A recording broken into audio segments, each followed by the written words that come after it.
বাইরে এখনো কবর চিহ্নিত করতে পারিনি। হ্যাঁ, আমার ভাইয়ের কি না কয়েকজন বাসার থেকে বাইরে হয়েছে সন্ধ্যায়।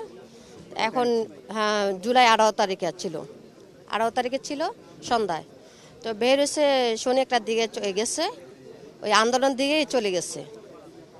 আন্দোলন হচ্ছে ওইখানে আন্দোলনে চলে গেছে। পরে আন্দোলনে গেছে, এখান থেকে আর ফিরে আসেনি।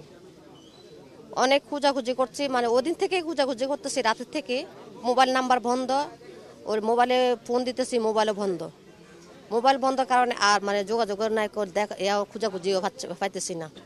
অনেক হাসপাতাল যা আছে, আমি ঢাকা মেডিকেল টেডিকেল সব জায়গায় খোঁজাখুঁজি করছি।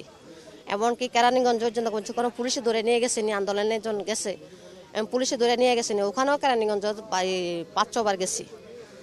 এরপরে কি না যে ওইখানেও শুনছি যখন হাসিনা যেদিন পতন হয়েছে, তখন আপনার ওইখানে গোলাগুলি হয়েছে কেরানীগঞ্জে, অনেক মানুষ বলে ওখানে মারা গেছে। তখন বলতেছে আমার ভাইও মনে ওখানে কি নিয়ে পুলিশে নিয়ে ওখানে মারা ফেলছে নাকি, মানে আমরা কোথাও খুঁজে পাইতেছি না লাশ।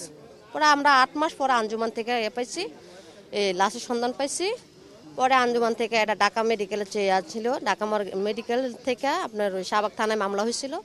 মামলা টামলা করে ওরা আবার পরে কি না কয়েকজন আঞ্জুমান এখানে দাফন করছে বুদ্ধিজীবী কবরস্থানে। আপনার ভাইয়ের সাথে সর্বশেষ আপনার কি যোগাযোগ হয়েছে?